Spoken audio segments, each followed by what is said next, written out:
My boss showed up at my door a little after midnight, and the look on her face told me my quiet life was over. My name is Liam. I am 26, and I live alone in a small rental house on the outskirts of Denver, Colorado.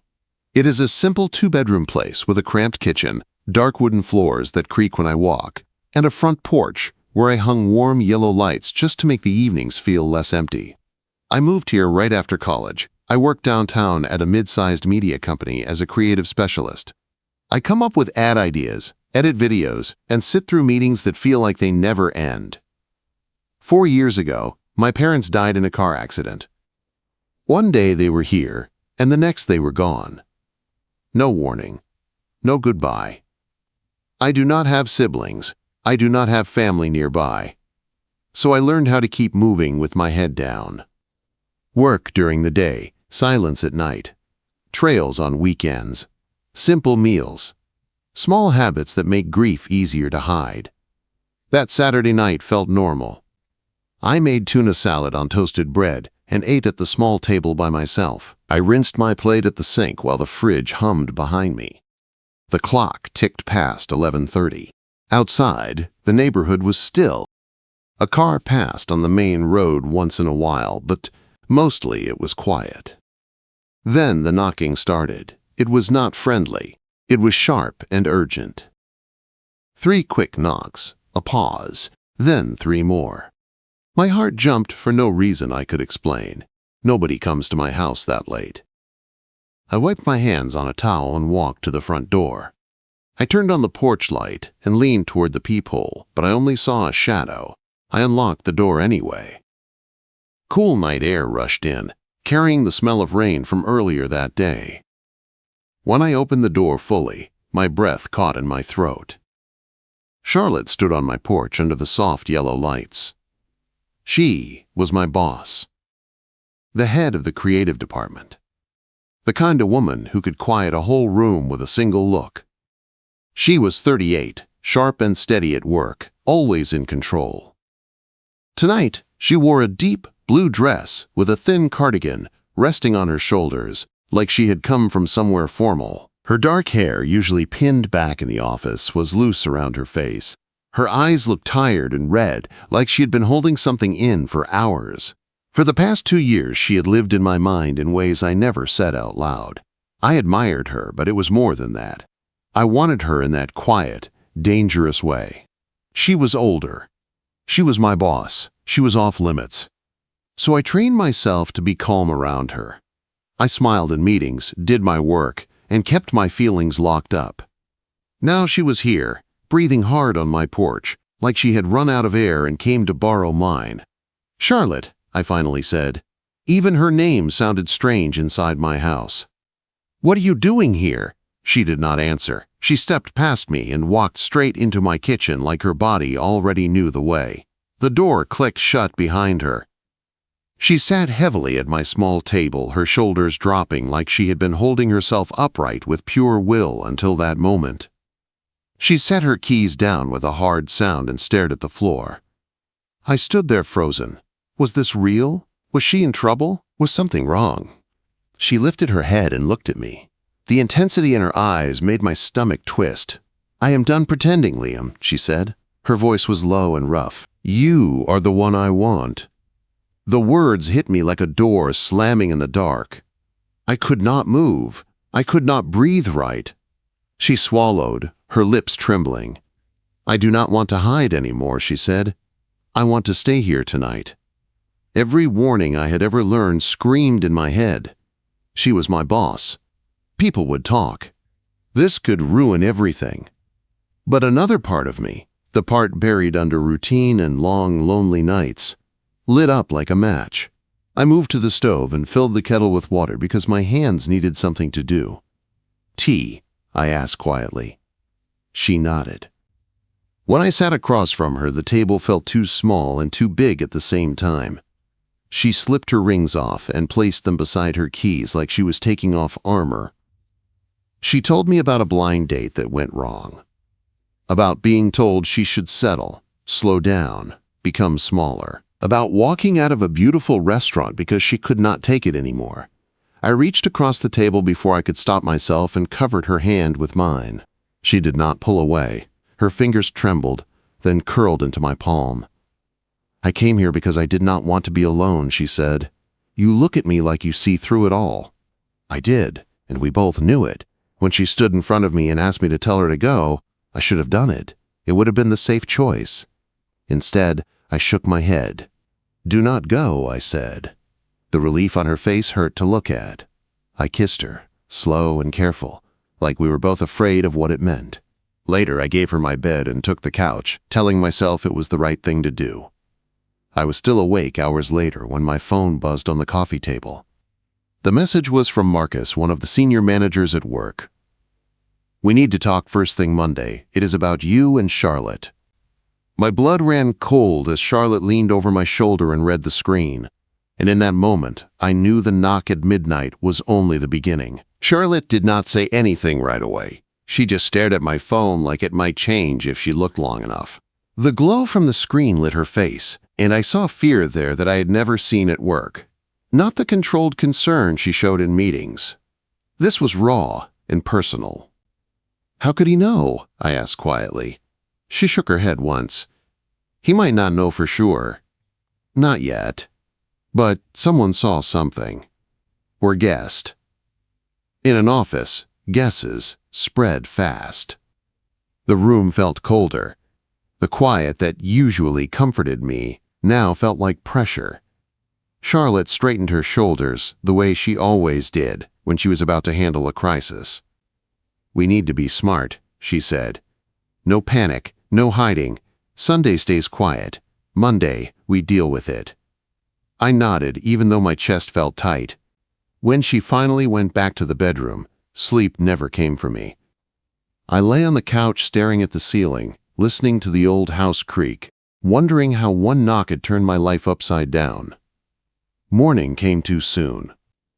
Pale sunlight slipped through the thin curtains. I smelled coffee before I heard anything else. When I walked into the kitchen, Charlotte stood at the stove wearing one of my old button-up shirts. The sleeves were rolled up, her hair pulled back loose and simple. She looked human. Not my boss. Just a woman standing in my kitchen making eggs. For a moment, the fear faded. "Good morning," she said softly. "Morning." We ate at the table in a quiet rhythm. Coffee in mismatched mugs, eggs, toast. No rush. No pretending everything was fine either. Just being careful with each other. "We cannot keep the power imbalance," she said finally. "If we are doing this, it has to be clean."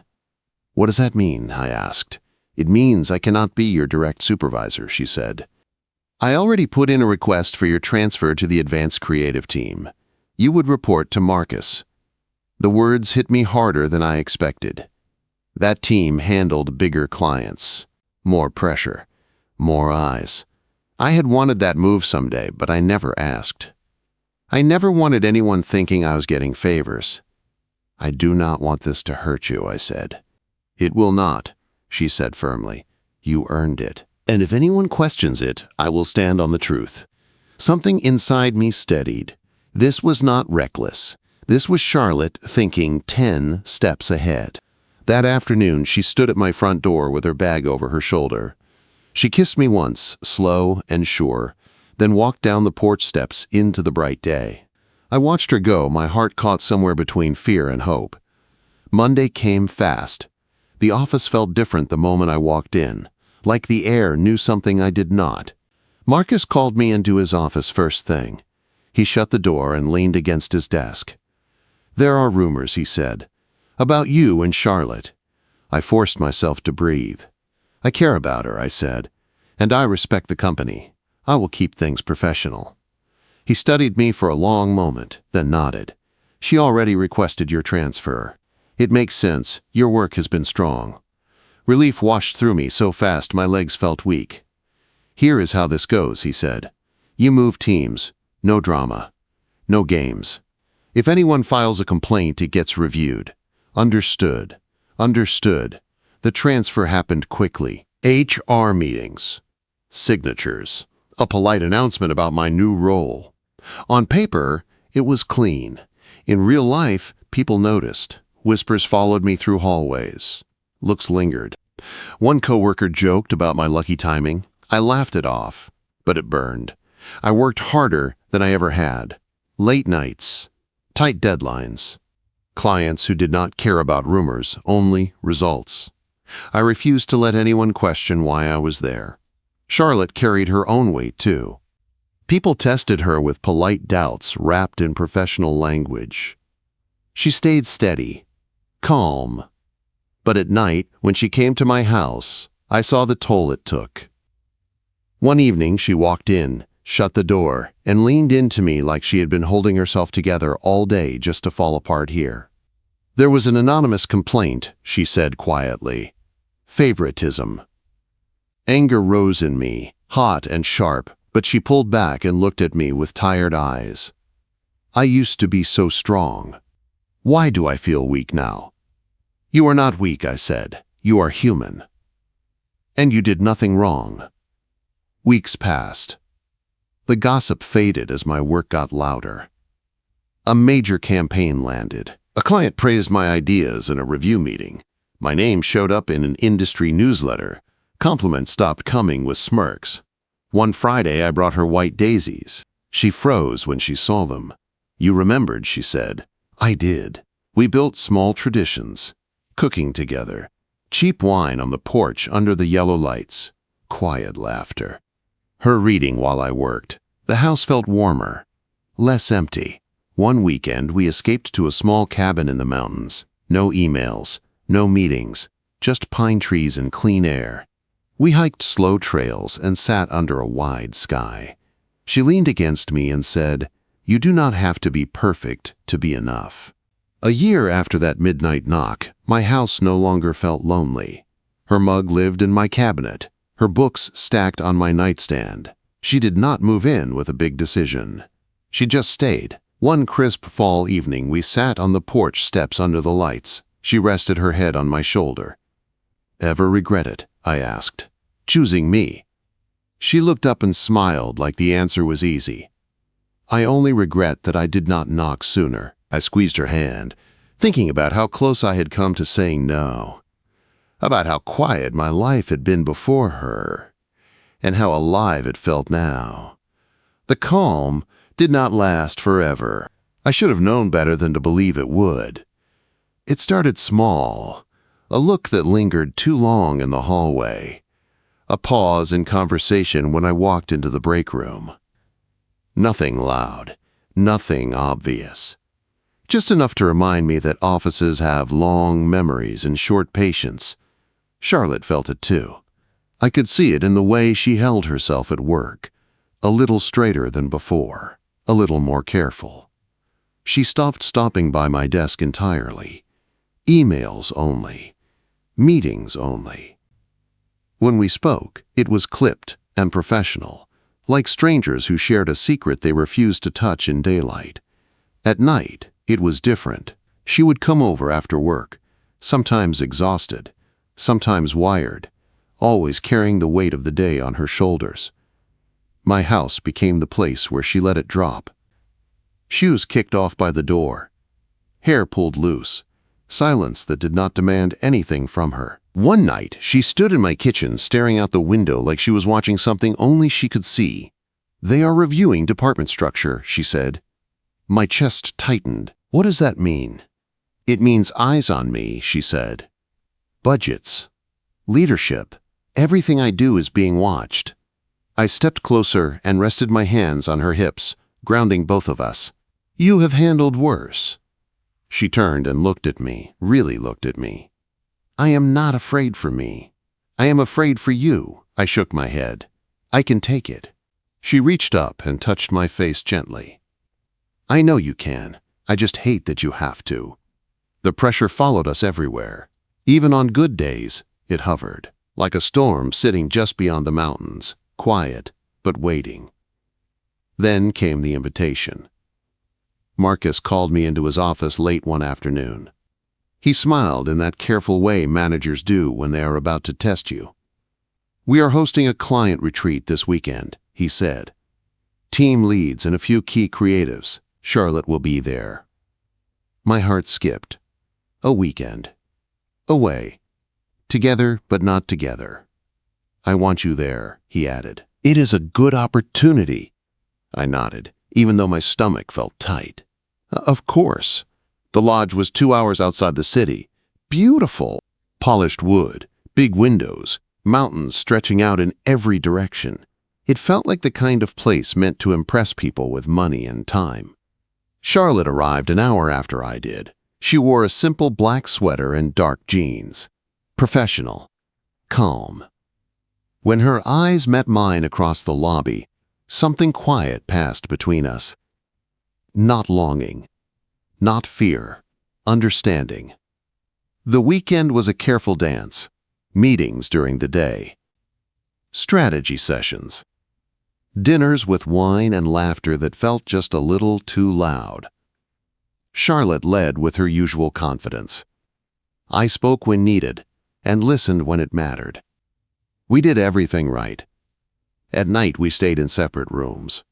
On the second evening after dinner, a few of us gathered by the fire pit outside. The air was cold, the sky wide and clear. Someone passed around drinks.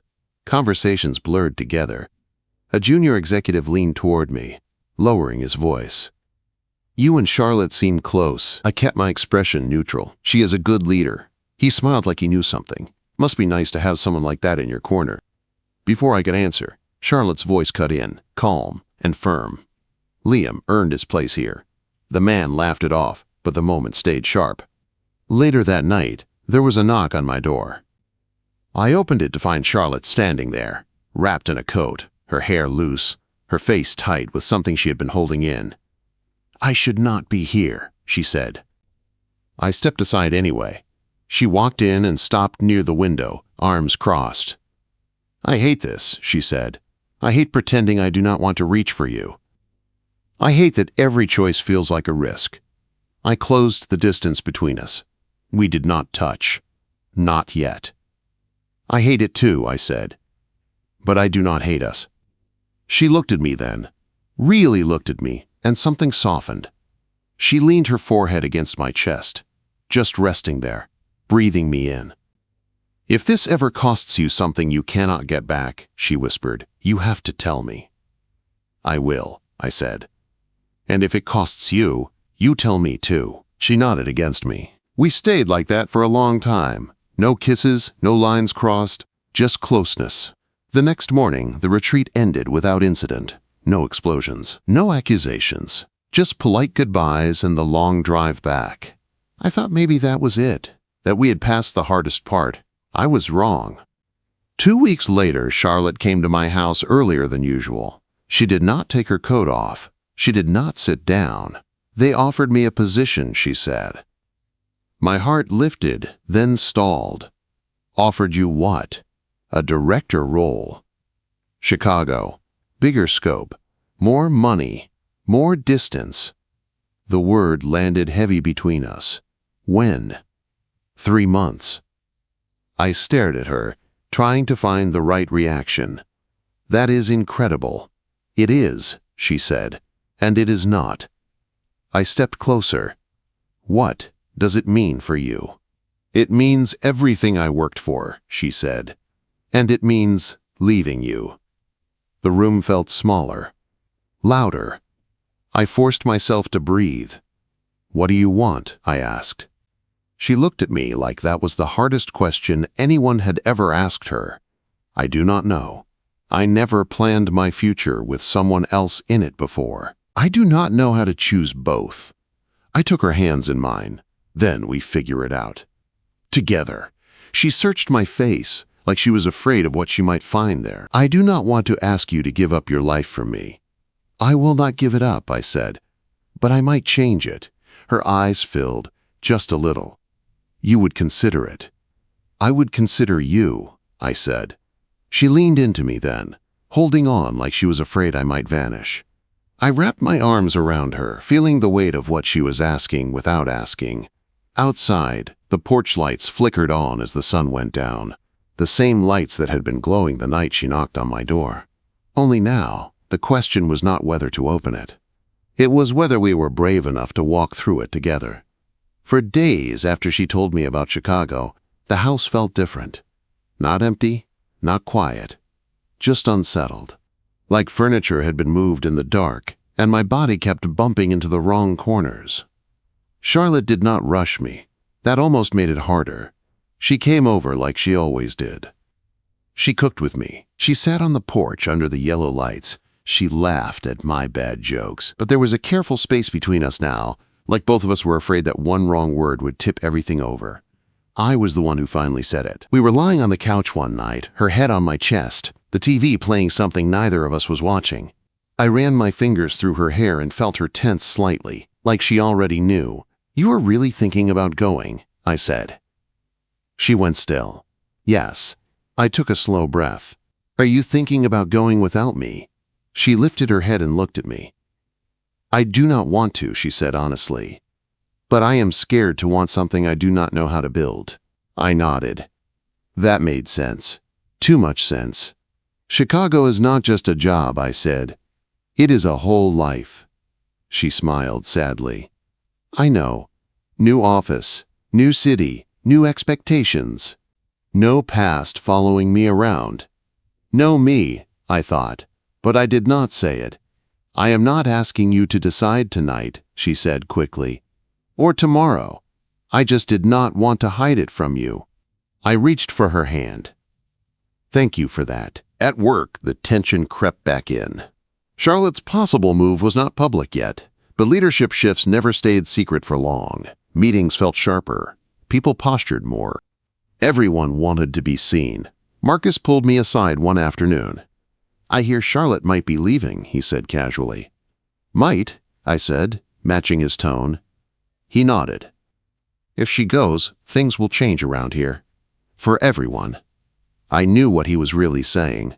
My safety, my progress, the quiet balance we had built, all of it was tied to her staying. That night, Charlotte came over later than usual. She looked drained. "They want an answer soon," she said. "Not officially, but I can feel it." I poured her a glass of wine and watched her hands shake just a little as she took it. "What scares you more?" I asked. "Going or staying?" She thought for a long moment. "Staying," she said softly. "Because staying means I am choosing something that is not guaranteed." I understood that fear. After my parents died, I stopped believing in guarantees. Love had felt like a risk I could not afford. And yet, I stood and took her glass, setting it aside, then took her hands. "Look at me," I said. She did. "I am not asking you to throw your future away," I said, "but I cannot pretend this does not matter to me. You matter to me." Her eyes filled, but she did not look away. "You matter to me too. That is the problem." "No," I said, "that is the point." The next week was brutal. Late nights, short tempers. We were both stretched thin, and once, in the middle of my kitchen, we finally broke. "What if you resent me later?" she snapped, pacing the floor. "What if you wake up one day and realize you followed me into a life you did not want?" I stopped her, gripping her arms gently. "What if you go and spend the rest of your life wondering what would have happened if you stayed?" Silence crashed down between us. She sank into a chair, covering her face. "I am so tired of choosing alone." The words hit me hard. I knelt in front of her and pulled her hands away. "Then, do not choose alone," I said. "Let me stand in it with you." She looked at me like she was seeing me clearly for the first time. "You would move." "I would consider it," I said again. "Not blindly, not tomorrow. But I would not shut the door before we even try." Tears slipped free then, quiet ones. She laughed through them, shaking her head. "I showed up at your door thinking I would ruin your life." "You showed up and changed it," I said. "There is a difference." A week later, the company made the announcement. Charlotte was being considered for a director role in Chicago. Nothing final. Just enough to make the rumors explode again. This time, they were louder. People watched us like we were a puzzle they wanted to solve. Charlotte stayed calm on the outside, but at night, she curled into me like she needed reassurance that she was real. One evening, she stood in my bedroom holding her phone. "I told them yes," she said. My heart dropped and leapt at the same time. Yes. Yes to the offer. 3 months from now. I swallowed. Okay. She stepped closer, eyes searching mine. I did not say yes to leaving you. I said yes to the opportunity. Those are not the same thing. I nodded slowly. Then we have 3 months. 3 months to figure out what comes next, she said. I pulled her into my arms, holding her tight. 3 months, to be honest. That night, we did not talk about logistics or cities or jobs. We made love slowly, like time was something precious we could not waste, like we were memorizing each other. Afterward, she lay with her head on my chest, tracing circles on my skin. No matter what happens, she said quietly, this was real. It is real, I said. And it is not over yet. Outside, the porch lights glowed steady in the dark, the same ones that had welcomed her into my life. Now, they felt like a promise, or a warning. I did not know which one yet. The 3 months moved faster than either of us expected. At first, we tried to pretend we had time. We made plans for next weekend, next dinner, next quiet night on the couch. But the calendar kept flipping pages, and the truth followed us everywhere. Charlotte started traveling more, meetings with executives, calls that ran late into the night. When she came home, she looked tired in a deeper way, like her mind never fully shut off. I could feel her pulling herself in 2 directions. I did my own planning in silence.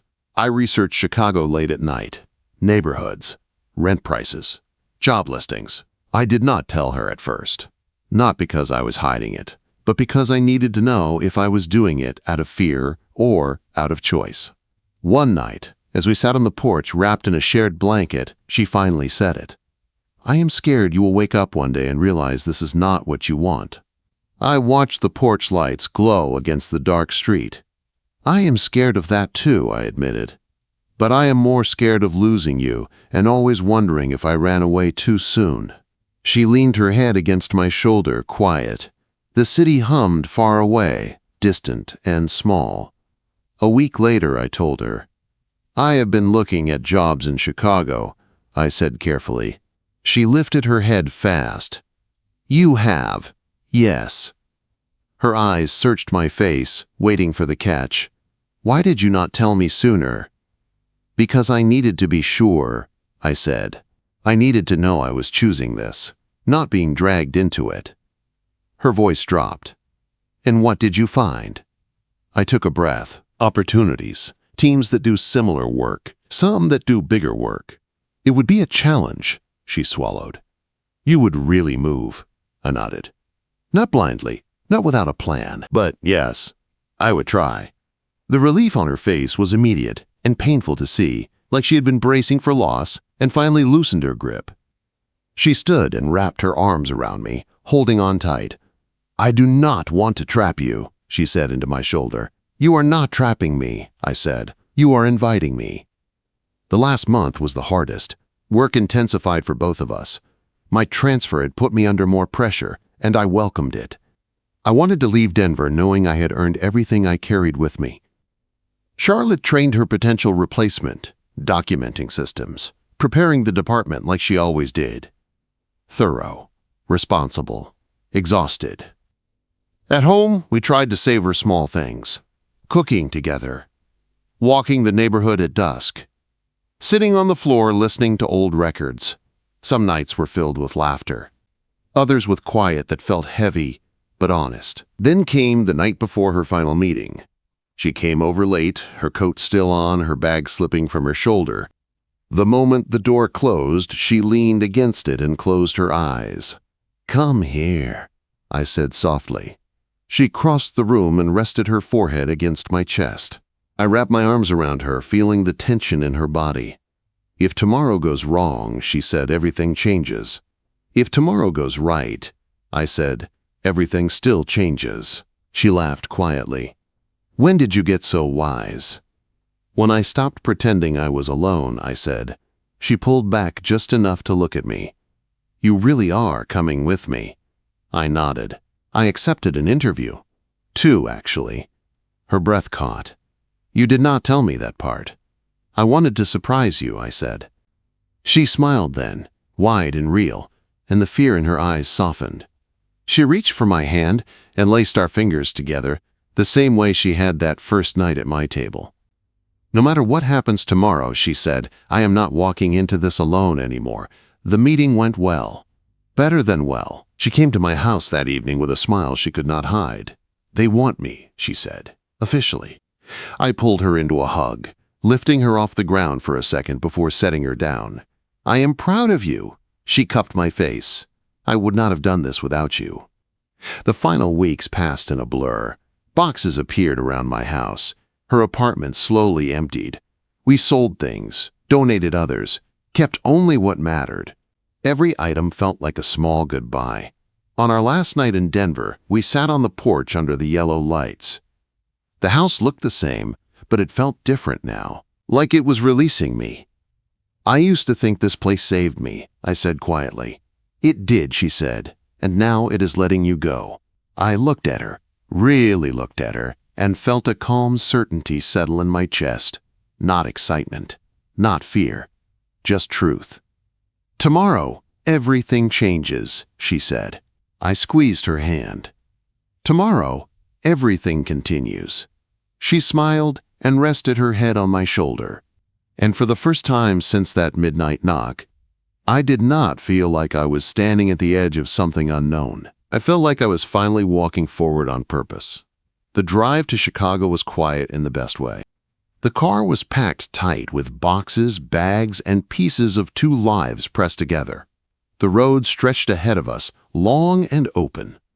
Charlotte drove for the first few hours, focused, steady. I watched the landscape change, mountains flattening into fields, the sky growing wider. Somewhere past Nebraska, she reached for my hand. "Still with me?" she asked, half smiling. I squeezed her fingers. "Still here." We crossed into Illinois as the sun dipped low, painting the sky in soft orange and gray. When the city finally rose in front of us, tall and glowing, my chest tightened, not with fear, with awe. This was real. Her new apartment was smaller than her place in Denver, but filled with light. Big windows, clean lines, a view of the river in the distance. We set boxes down without much talking, moving around each other easily, like we had been doing this for years. That first night, we sat on the floor eating takeout from cardboard boxes, laughing at how exhausted we were. "We really did it," I said. She leaned her head on my shoulder. We did. The weeks that followed were not easy. They were honest. Charlotte stepped into her new role with confidence, but the pressure was heavier here. Bigger meetings, higher stakes, longer days. I watched her learn a new rhythm, saw the familiar strength return piece by piece. I interviewed. I waited. I doubted myself more than once. Then the call came. A creative director position at a digital firm near the river. Not a favor. Not a shortcut. A real offer. They liked my ideas. They liked my work. When I told her, she cried. Not the quiet tears she used to hide, the kind you let fall when you feel safe. We celebrated with cheap wine and pizza on the couch. No speeches. No promises.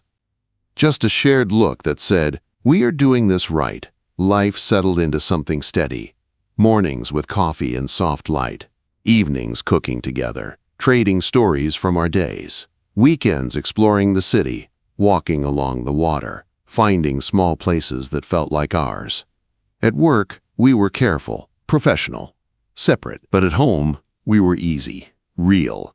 The balance we once feared became something we protected. One night, months later, we stood on the balcony, wrapped in a blanket. The city hummed below us, alive and endless. "Do you ever think about that night?" she asked, when I knocked on your door. "All the time," I said. "I almost did not open it." She tilted her head, studying me.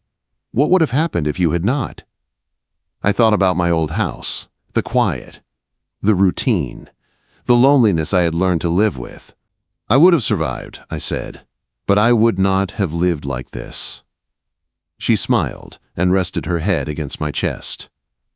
"You gave me courage," she said, "not just to want something, to choose it." I kissed her hair, breathing her in. "You gave me a reason to stop hiding." A year later, on a quiet evening much like the one when everything began, she came home early. No jacket, no phone in her hand, just that look in her eyes. "I made a decision today," she said. My heart skipped. A good one, I hope. She reached into her pocket and pulled out a small ring. Simple, elegant, honest. "I do not want to keep choosing alone," she said, "and I do not want to imagine a future that does not have you in it." I did not hesitate. "Yes," I said. She laughed through tears as I pulled her into my arms. Outside, the city lights glowed warm and steady. That midnight knock had felt like the end of my quiet life. It was. But it was also the beginning of everything that mattered.